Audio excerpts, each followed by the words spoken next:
É tão comum para nós, ao mesmo tempo é um desafio de compreensão. O que é fé?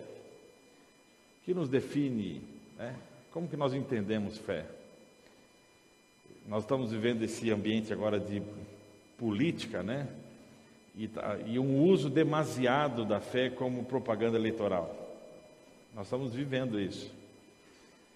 Há poucos dias atrás, houve um cantor de música evangélica fazendo campanha para um dos presidenciáveis. Graças a Deus que a gente vive num país que você tem liberdade de expressão.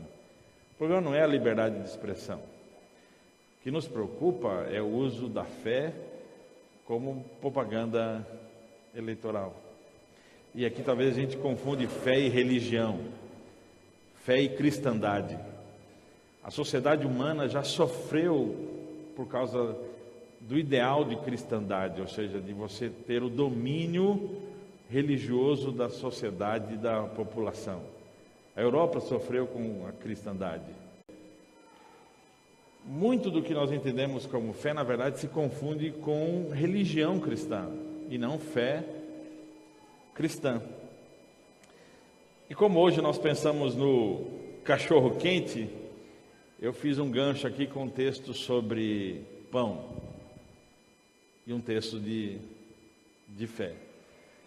Jesus ele lembra desse texto das Escrituras Sagradas. Quando ele é tentado pelo diabo, ele vai dizer assim: é preciso mais do que pão para permanecer vivo.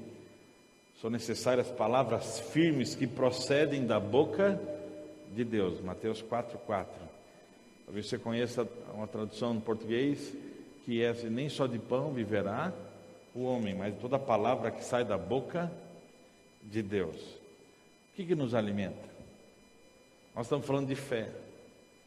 Jesus não está falando de um pão físico aqui, de um pão material. Nós vamos ter essa discussão do pão físico, por exemplo, na carta de Tiago. E essa discussão não adianta querer só oferecer o pão espiritual. Se a pessoa está com fome, ela precisa do pão material também. Jesus está falando de fé.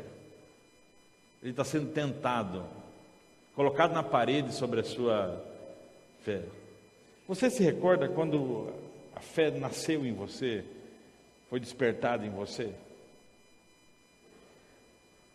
O Freud ele fez uma avaliação muito precisa sobre a religião, e ele está certo sobre isso. Um homem que está livre de religião tem uma oportunidade melhor de viver uma vida mais normal e completa. Ele, observando as doenças do ser humano, ele percebe isso. Um dos agravantes das nossas doenças, especialmente as nossas doenças psicológicas, foi a religião. Muitos de nós sofremos com a opressão da religião. Freud está certo nessa avaliação dele. A questão não é a avaliação sobre a religião. A nossa pergunta hoje aqui é sobre a necessidade que nós temos de fé. E como a fé pode nos trazer uma vida diferente. Freud não avaliou fé. Freud avaliou religião. Interessante que quase que no mesmo período, com diferença de algumas décadas aqui, algumas décadas antes, o Van Gogh ele pintou esse quadro num hospício, Noite Estrelada, e aqui essa é uma das telas que ele pinta da imagem que ele tem dos seus lugares no hospício, dos poucos lugares que ele tinha liberdade. Ele se interna voluntariamente depois que ele cortou a sua orelha e vive esses surtos que ele teve, que o acometeu. E uma das telas que ele pinta da imagem que ele tem da vila é essa. Um dos grandes quadros de Van Gogh, com uma beleza plástica e que determinou até mudanças nos conceitos de pintura. Agora, ele fala assim: quando sinto necessidade de religião, eu saio à noite para pintar as estrelas. Ele era filho de pastor, ele conhecia a religião cristã. quando eu sinto essa necessidade dentro de mim, que ele vai denominar de religião, eu preencho isso saindo para olhar e pintar as estrelas. Há algo no ser humano que cada um de nós tem como necessidade. Nós somos seres em busca, nós vamos pintar estrelas. Nós vamos passar nossa história procurando noites para sair e pintar estrelas. Nós vamos encontrar formas de pintar as nossas estrelas, de como preencher a nossa necessidade de fé. Nós não temos necessidade de religião. Hoje nós temos um movimento dentro do cristianismo, das pessoas que entenderam isso, em que eles se desconectaram do sistema religioso, se desconectaram de instituições, de comunidades cristãs. E aqui é a mesma crise, é quando você confunde o sistema com comunidade. E infelizmente muitas das nossas instituições não são mais comunidades de fé. Nós corremos esse perigo também, de deixarmos de ser uma comunidade de fé e nos tornarmos um sistema religioso. Muitos dos que deixaram o sistema estão certos, porque o sistema não oferece mais uma noite para a gente pintar as estrelas. Machado de Assis disse assim: Deus, para a felicidade do homem, inventou a fé e o amor. O diabo invejoso fez o homem confundir fé com religião e amor com casamento. O fato de ter uma religião não quer dizer que você encontre fé e preencha a sua necessidade de fé. E o fato de casar não quer dizer que você descubra o que é amor. Nem todos casam por amor. Casamento não é uma segurança de amor. Casamento não é uma certeza de viver o amor. Assim como a religião não é uma certeza de nos oferecer fé e preencher a nossa necessidade de fé. É preciso lembrar que a gente tem a fé como doutrina, e ela é um movimento importante. Talvez a fé doutrina é o que nós podemos chamar aqui de um momento segundo. Momento seguinte é quando nós tentamos codificar, explicar, sistematizar o que nós vivemos, sentimos e precisamos, e descobrimos. É o que nós chamamos de fé doutrina, dogma. É isso que está organizado, é isso que nós usamos da nossa racionalidade para poder organizar e transformar isso num sistema. A doutrina ela pode ser nociva ou saudável. Da mesma maneira como nós temos nossos conjuntos de leis que determinam como viver em sociedade. Nós temos essa necessidade. Nós vivemos como sociedade antes de criarmos as nossas leis. As leis surgiram com esse momento segundo para nós, de como nós entendemos o viver em sociedade. Na mesma doutrina, esse momento segundo em que a gente sistematizou, organizou o que cremos e o que nos dirige. Ou de alguma maneira, essa nossa tentativa de pintar as estrelas. De que cor a gente dá para essas estrelas? O Kierkegaard, ele falou assim: a fé ela não está contra a razão. E hoje nós temos uma grande propaganda sobre isso. Há um conceito equivocado de que de um lado nós temos a fé e de outro lado nós temos a razão, de que fé e razão são água e óleo aí. Ele diz assim: a fé não está contra a razão. Ela tem um outro tipo de relação com a razão, ela está acima da razão. Ela vai para além da razão. Ela alcança o que a razão não pode mais alcançar. Vamos pensar assim, elas andam de mão dada em boa parte do caminho. A fé e a razão aqui. Um líder cristão que nos deixou há alguns anos, John Stott, e ele escreveu um pequeno texto sobre isso. Crer também é pensar. A razão faz parte da fé. Só que a fé está acima da razão, vai além da razão. Um antigo teólogo, estudioso da Bíblia, ele dizia assim: eu creio para compreender. Creio para compreender. Aqui, fazendo antagonismo, ao conceito cartesiano de que a razão que nos define. Eu creio para poder compreender. Se a gente for pensar na fé como doutrina, para nós é muito especial esse momento da história, que é a Confissão de Fé de Westminster. Esse texto que foi escrito, uma doutrina que foi escrita, esse registro desta Assembleia. Muita gente acha assim, por que vocês creem, vocês afirmam, e aí vocês ainda seguem a Confissão de Fé de Westminster? O contexto aqui, ele é bem conturbado, complexo de ser pouco explicado aqui, da relação, porque em Westminster, que é um país anglicano, que tinha uma outra linha da reforma, né, Inglaterra, então vai ter um texto reformado, calvinista, de uma outra linha teológica. É aqui nós teríamos que entender um pouco da história da Escócia, da Inglaterra, a questão dos reis e rainhas ali, tudo mais que aconteceu nesse período, mas que não é o nosso objetivo. Nesse momento da história da Inglaterra, estavam unidos. Então a Inglaterra aqui, ela tem essa fé reformada, nesse momento aqui, e ela convoca 120 ministros, 120 teólogos. E eles se reuniram por esses anos. Eles não se reuniram no final de semana, à tarde, quando eles tinham uma folguinha, para tomar um café e depois conversar um pouco sobre teologia. Eles trabalharam 6 anos. Eles oravam, estudavam, debatiam, insistentemente. E eles produziram, então, vários documentos de fé.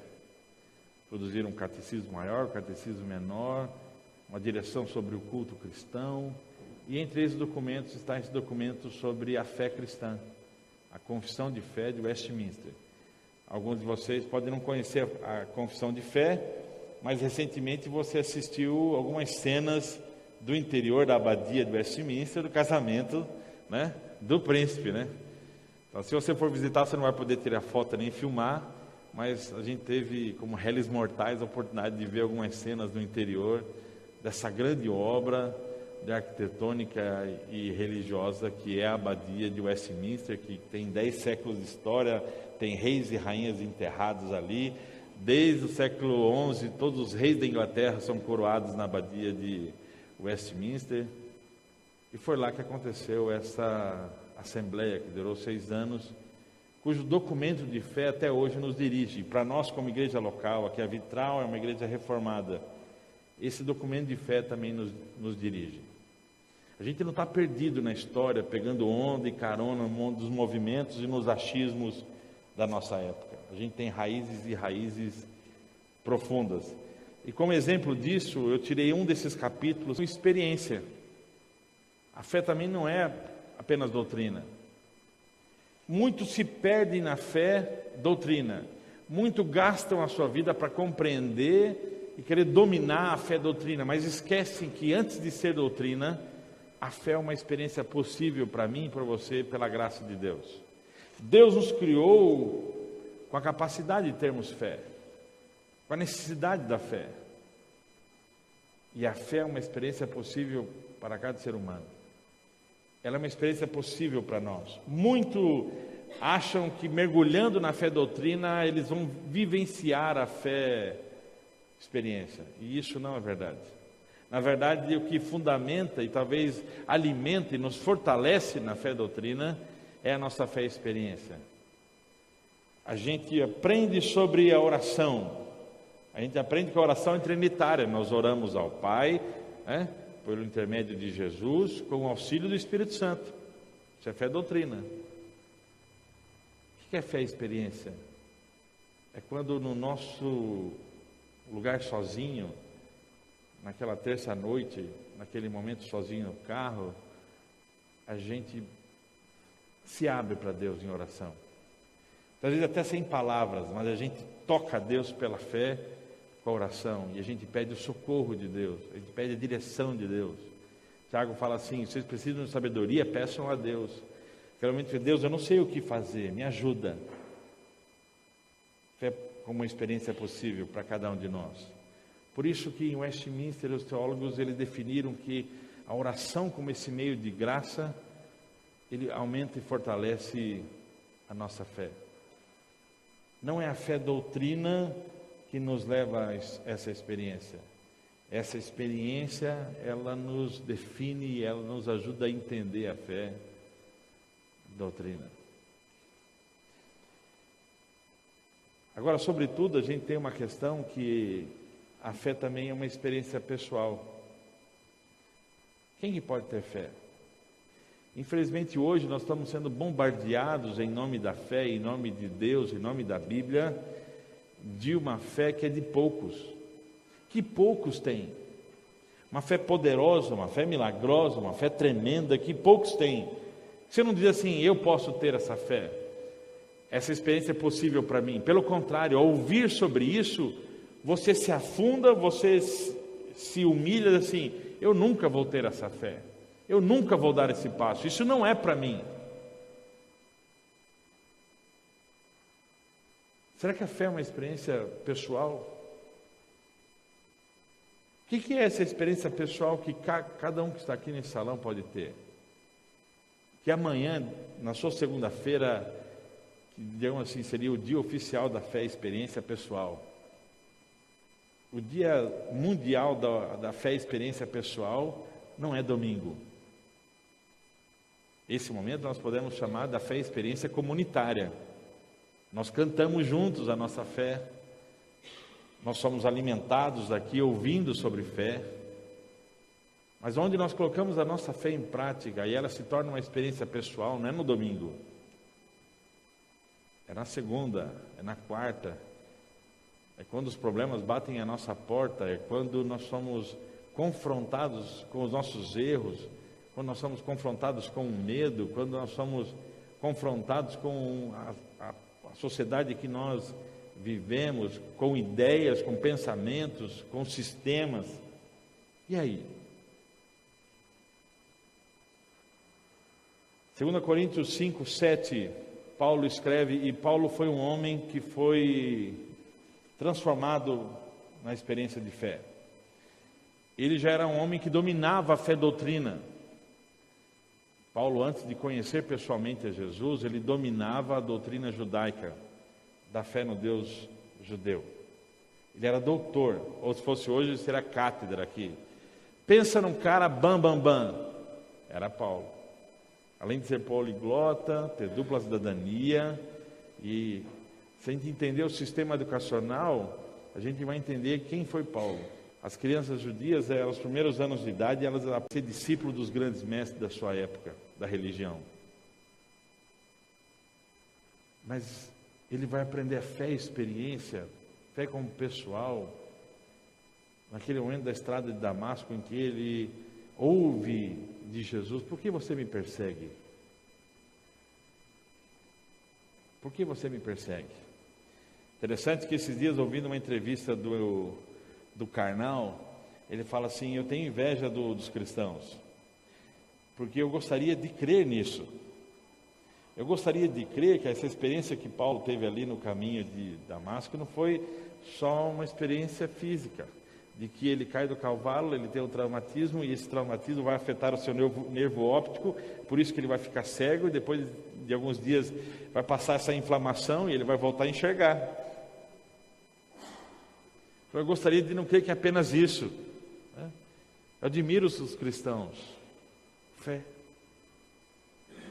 De crer que foi Deus quem falou, que Deus que operou, Deus tirou a visão e Deus restaurou a visão. E esse Paulo, ao longo da sua jornada, ele vai compartilhar essa experiência, que foi uma experiência pessoal que ele tem com Jesus, e várias vezes nós vamos ouvir ele dizendo: aquele que apareceu para mim no caminho de Damasco, quem falou comigo? Aí, como nós vivemos? Como que nós vivemos? Confiamos naquele que nos mantém caminhando, mesmo que não o vejamos. O texto antigo, no português e outra linguagem, vai dizer assim: nós não vivemos pela nossa vista, por aquilo que nós vemos. Nós andamos pela fé. Nós andamos por aquilo que nós cremos.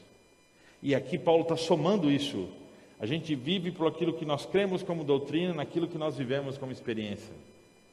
A gente vive tudo isso junto, esses dois lados da moeda. É isso que nos mantém caminhando, mesmo que a gente não o veja. Fé. Mesmo que não o vejamos. E é do mesmo Paulo as palavras que transformaram Lutero. O justo viverá pela fé. Os primeiros textos de Romanos. Esse texto que aí mudou o rumo da vida de Lutero. Eu queria lembrar com você aqui um pouco sobre isso. O que nós cremos como salvação? Nós cremos como salvação que é esse Deus por mim, do que Deus fez no meu lugar. Não é o que eu faço para me salvar, não é o que eu mereço para me salvar. E aqui nós entendemos a cruz, Ele fez por mim. Nós entendemos a santificação com esse Deus que está operando em mim, agindo em mim, não desiste de mim. E não eu que não desisto dele, porque eu desisto dele muitas vezes do caminho, mas ele insistentemente, nós cantamos isso, esse é usado amor. A gente entende o serviço não como isso que nós estamos buscando ter pontos aí, uma meritocracia diante de Deus, mas esse Deus que se move através de mim. A gente podia se perguntar, o que nos move, o que nos comove? O que nos comove, o que nos impulsiona, o que mexe com a gente? A gente vai entender, é Deus que nos move. Isso é fé, gente. É isso que nós unimos de fé, doutrina e fé, experiência pessoal e possível, que a gente entende de que há um Deus, e nós caminhamos nesse processo de fé, de compreender quem é esse Deus. Nós afirmamos aqui, nós cremos que esse Deus é trino, esse Deus enviou a Jesus, que Ele se fez homem e Ele morreu por nós. Por isso que a salvação é Deus por mim. Nós cremos que a nossa mudança de vida não é algo que a gente conquista, mas é algo que Ele vai transformando em nós. Esse processo é o processo da nossa mudança. É Deus agindo em mim. E eu queria repartir com você essa oração. Santa Teresa d'Ávila, ela escreve essa oração há muito tempo atrás. E aqui ela nos confronta com uma oração em que ela junta fé, doutrina e fé, experiência.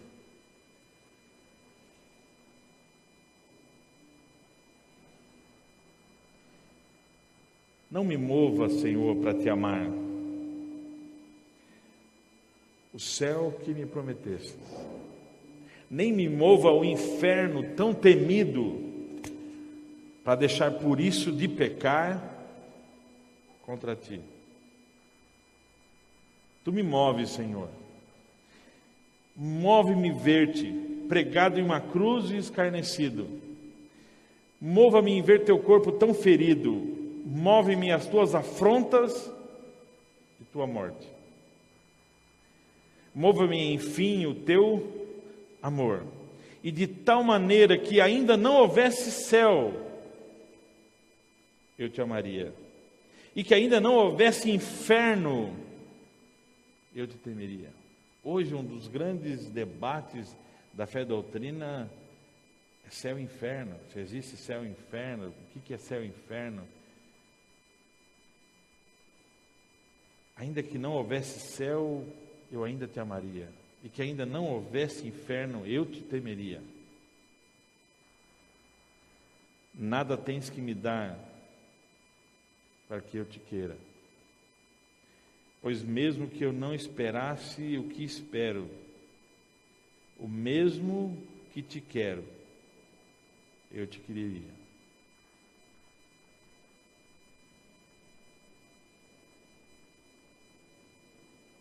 Nada tens que me dar para que eu te queira. Jesus afirmou que a nossa fé deveria ser como a fé de crianças. Agora, a fé de criança é diferente de uma fé infantil. A fé infantil, pensando assim, é a fé que a gente tem nos primeiros dias dessa descoberta do amor e da fé. Muitos de nós já devíamos ter uma fé mais profunda. Muitos de nós já devíamos ter uma fé mais madura. Uma fé como de crianças, mas uma fé madura. A fé como de criança que se lança, que se entrega, que é verdadeira. Jesus não falou das crianças porque as crianças são puras e ingênuas, gente. Jesus falou das crianças porque as crianças são por inteiro, são verdadeiras, são autênticas. Quem é pai, como eu estou descobrindo, você aprende a pensar muito bem o que você fala perto do seu filho. Porque ele vai repetir, vai dizer para as pessoas. E eles estão com as antenas ligadas ali, e quando menos percebe, eles já ouviram e falaram aquilo. E que muitas vezes que nós, pelos nossos filtros morais, a gente não vai repetir ou vamos esconder das pessoas. A criança não tem esse problema. Mas como nós olhamos para nós e nós vemos que nós ainda temos uma fé infantil, uma fé que não amadureceu, uma fé que não se aprofundou, uma fé que não cresceu, uma fé que ainda tem medo do inferno, uma fé ainda que olha para as dificuldades e pergunta se Deus existe ou não, uma fé que olha para as crises e põe em xeque quem é Deus.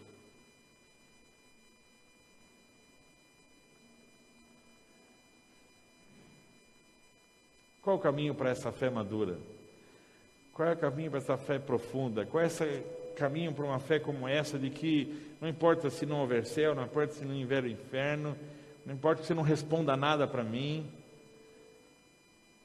Hoje nós temos um problema sério com Deus que diz não. Hoje nós temos um problema com Deus que nos nega as coisas. Nós não queremos esse Deus. Vamos ser sinceros, gente. Qual que é o caminho para a fé? Para os dois lados da moeda. Qual o caminho para a fé doutrina ser saudável em nossos dias? Qual o caminho possível para nós termos uma maturidade e uma saúde emocional, uma fé e experiência? É o amor. Quando nós olhamos para a cruz é o nosso rumo para a fé. Por isso que é o nosso símbolo.